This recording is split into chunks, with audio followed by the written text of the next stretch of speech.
The stage is set for the penultimate W Series race of the season, round 5, and we've come to the famous Assen TT circuit in the Netherlands. Claire, let's come down to you. Well, as you can see, work still going on Charles Leclerc's car behind. Sebastian Vettel also in. However, Charles says he was struggling with the setup. I faked an illness to get out of a PR appearance.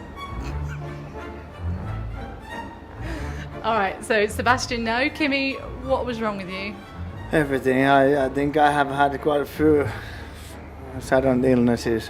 I mean, you tell a Formula One driver that they need to chill out before they win, I guess is what is what I'm saying. You know, you tell like Carlos Sainz in Singapore, actually, you know, this whole DRS train isn't working. Please step back and let Lando win. Carlos would never have done that. Absolutely agree with you. Lando Norris should not be thinking about that, and he will win because he just will.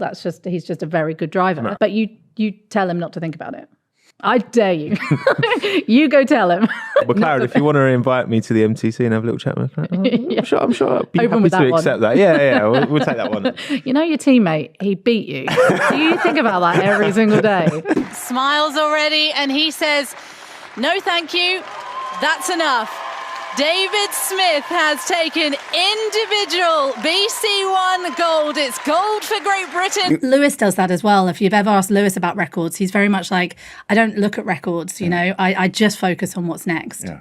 Do you think though? So there you go, we trashed your records line. There you go. Think of a different word. The boxing ring, Katie Harrington. She joined Ireland's gold medal club in the women's lightweight final. And Team GB, they wrapped up a fantastic Olympic Games with Lauren Price. She picked up Britain's final medal, and it just happened to be gold. Maybe one of my favourite stories throughout this whole esports thing is Nicholas Latifi, who actually hasn't raced in a Formula One car at all yet, but he was on the podium. He's doing all right. I mean, it's amazing what world we're living in at the moment, isn't it? That the first time Nicholas Latifi races in an F1 car, or not in an F1 car, or at a Grand Prix even, is during this esports time. Brighton continued their impressive form in the championship as they beat Fulham 2-1 away from home. The hosts dominated the first half and were awarded an early penalty in the 15th minute, which was saved by Seagulls keeper David Stockdale. I have to say, it's wet here, so I hope it's nice for you guys in the commentary box. But alongside me at the moment, Andrew Howard. It is wet, but you've just told me that you're quite happy about this. Well, it's good for us. Luke Reed still holds on to second place, but it's Gus Burton who's looking to try and get his way up. Oh, and there's something going on just behind. Gus Burton gets through as Joe Marshall-Burks goes a little bit wide. Can he get past? Not quite. He's going to have to slot in behind and settle for 4th place. And then, Luke Reed's going into the side of Joe Marshall-Burks there. Can they make it work? He's going to lose out there, and it's going to be Joe Marshall-Burks who takes at 2nd place. But, oh my goodness, it's Will Burns. The championship leader is off at the moment. As it stands, he could have been crowned, but he's almost stuck in the mud there. That is the worst thing that could happen to him at this point. And you're taking part in your new role at Williams this weekend, aren't you?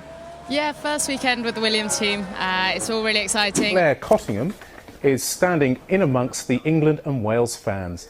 Claire. Yes, as you say, Ian, the fans are starting to make their way in now onto the seafront. Jamie Chadwick, she's going to cross the line. Here she is, our W Series champion. The home hero makes it stick, and she becomes the first ever W Series champion.